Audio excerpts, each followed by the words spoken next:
This is a Sage Story. My name is Gwendolyn Iris Woodard Rawls. I was born June 1948. I grew up in a large family.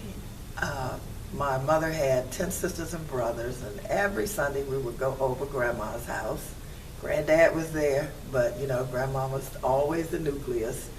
And I enjoyed every cousin that I have. I had a lot of first cousins. I was an only child, but all the rest of the family had maybe 2 children, except for maybe one uncle.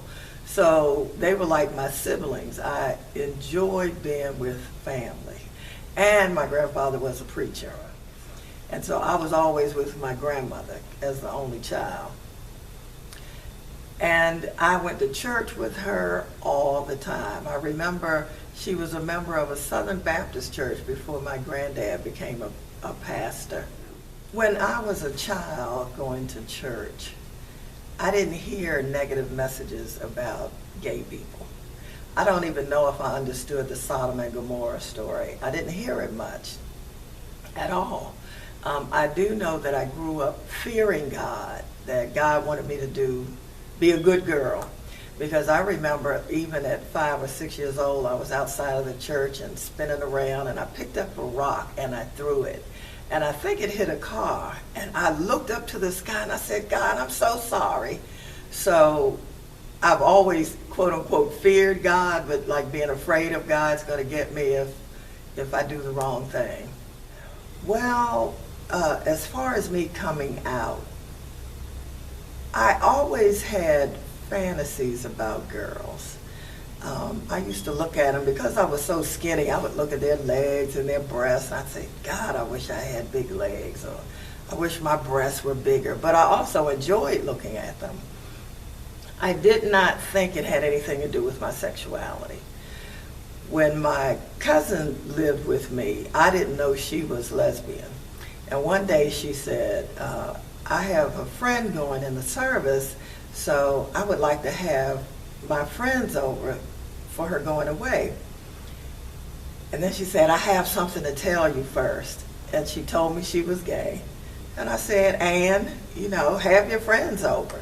So that gathering had me looking at this woman, and I thought, oh my God, I find her attractive. And I talked to my cousin, and I think I had a summer fling that year. But other than that, I never thought I was gay. I just enjoyed looking at women. When I went on a journey of, I had the summer fling, then I went back to men.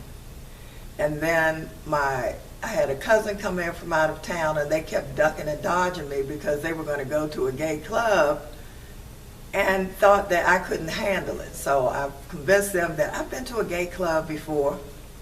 So went there, and I believe that's when I really realized I enjoyed that environment. One year, I worked for a small law firm, and we would go every December to one of the attorneys' homes for our Christmas party.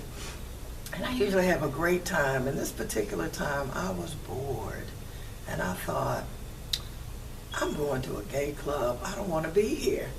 And that was the beginning of my eye-opener, for real, where I wanted to be. And my first relationship was a 6-year relationship, and I have not looked back since. The impact God had on my journey as lesbian was guilt-ridden, to say the least. When I was a young adult, I was in the young adult choir, and we did everything together. And that's when I started hearing messages about gay being an abomination and a sin. And so when I discovered I wanted to be with women, I would go to church, but I would sit on pins and needles waiting for the word homosexual being an abomination. And the guilt was just too much for me. I stayed out of church for about 20 years. I couldn't take it. When I came out, I alienated myself from church. I alienated myself from friends because I really am a people person. And at some point, after 3 months of being in the closet, I decided to tell my friends. I said, if they love me, they'll stay with me. If they don't, they won't. I lost one friend during that revealing, and I wrote the cousins that used to come, and I would cut their hair, because this was back in the 70s, so I would cut their bushes when they came in from college. And I wrote them, and it didn't make them any difference, didn't make any difference to them.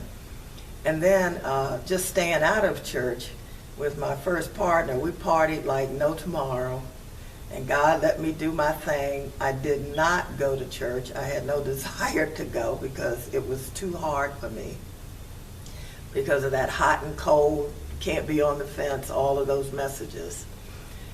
And one day God just put the fire in my soul to find a church. And when I say fire, it was like I was a woman possessed, and possessed with the Holy Spirit to get back to church and get back to God personally.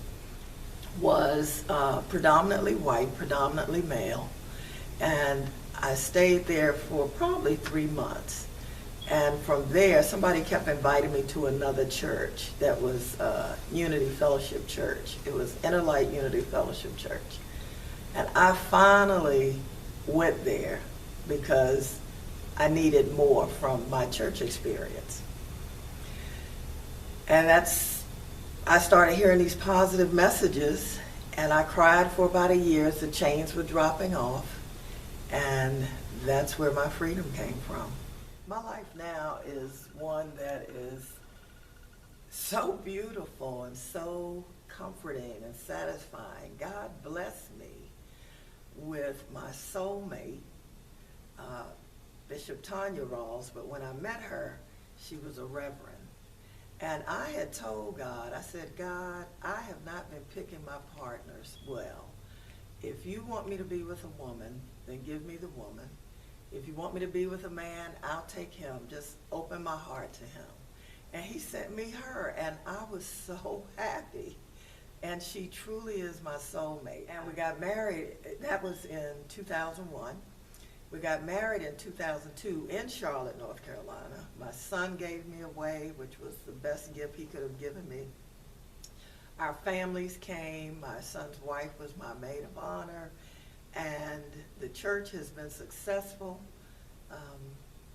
It's just been phenomenal. And we have been together 14 years. We legally got married in 2008 in California. And I am a first lady of a church, which blows my mind. And God just continues to bless me and bless us and bless our ministry. It's just a wonderful thing. I have no complaints. And whatever way I you'd would like like to say to an LGBT person who's struggling with their sexuality or even with God and their, upbringing in reference to God, that God does not make a mistake. He judges the heart, not who you love.